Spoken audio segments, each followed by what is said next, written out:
Andrew Fischer, Liam Doyle looks really nervous in Oxford, huh? Hey, listen, that was a fun series to watch, guys. Like, I don't think Ole Miss is getting the credit that they deserve for the team they've put together.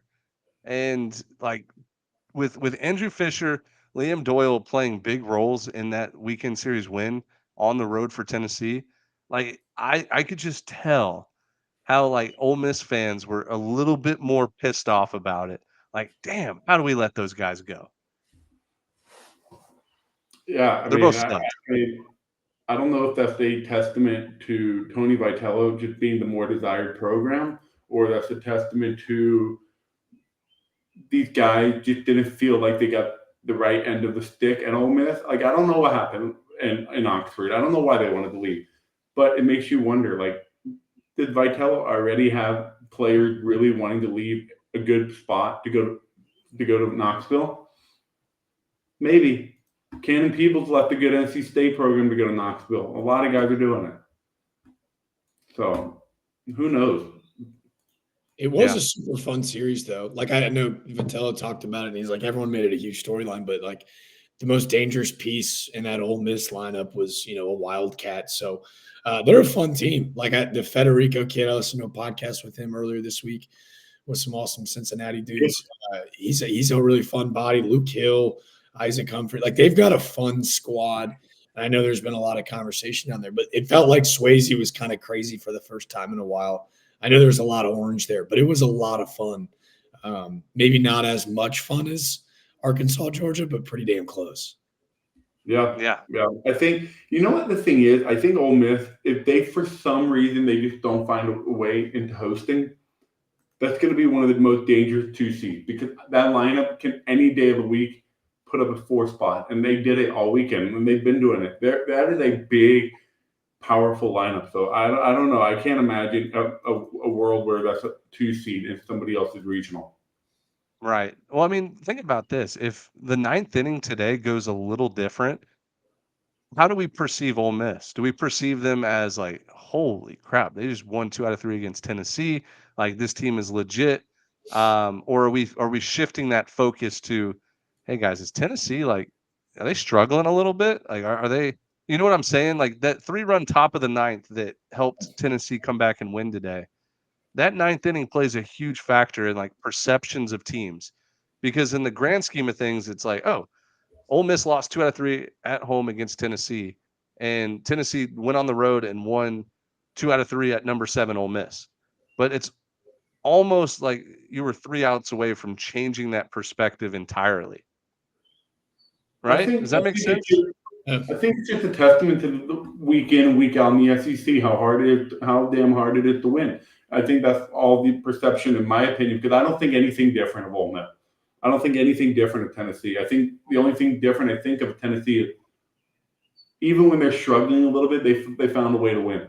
They found a way to go 2-3 on the road. So I mean, that's all it is. I don't think anything different of Ole Miss, because they are who I thought they were. I think they're a really good team. I just don't think they're a top 5 team in the country.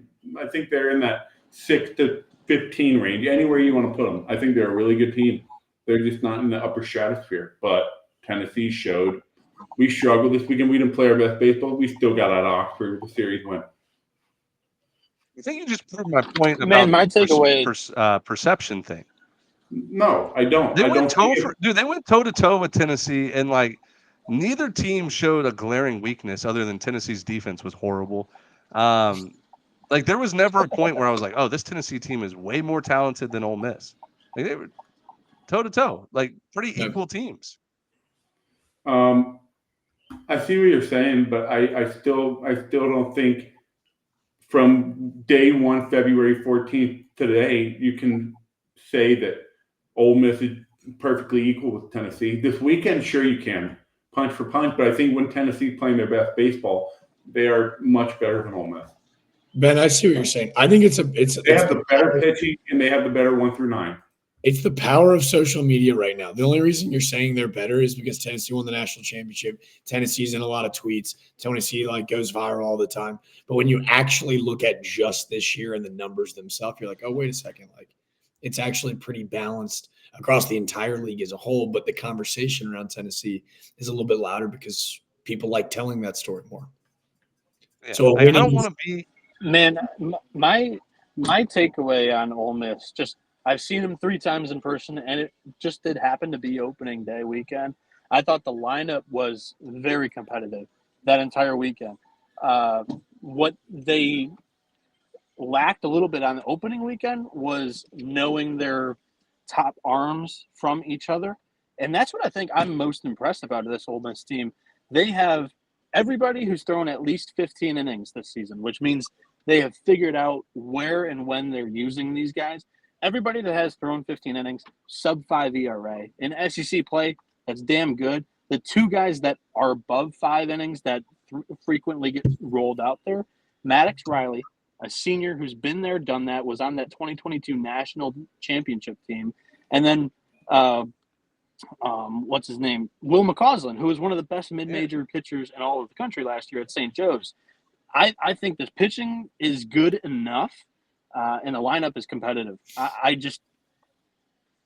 understand. I expect that series against Tennessee was about what I expected. I thought it was going to be very competitive. Tennessee takes 2 out of 3, but to me, Ole Miss showed that they're once again like a quality top 16 team. I just agree with Dimitri in the final statement of I don't think they're a top 5. We're going to look back in a few weeks here, and I think Ole Miss is a 16-17 win SEC team with the schedule they have ahead. At South Carolina, Vanderbilt, at Oklahoma, at Mississippi State, Auburn. Like, it's not the end of the world. Like, they don't have to go to Texas. They don't have to play against Arkansas. Like, they've already played Arkansas this year. They don't have to play against Georgia. Like, it's a pretty manageable schedule the rest of the way. So they're 9-6 right now. I think they can win 8 games between South Carolina, Vanderbilt, South Carolina, Vanderbilt, Oklahoma, Mississippi State, and Auburn. Right? Like, that's 17 wins right there. Definitely. Isn't it fun? That's a national seed. That's a top 8 national seed if you're Ole Miss. Yeah, I agree. Isn't it funny? Or they could just totally like shit the bed and look awful and not even get to 12 wins. Like, who knows? Baseball.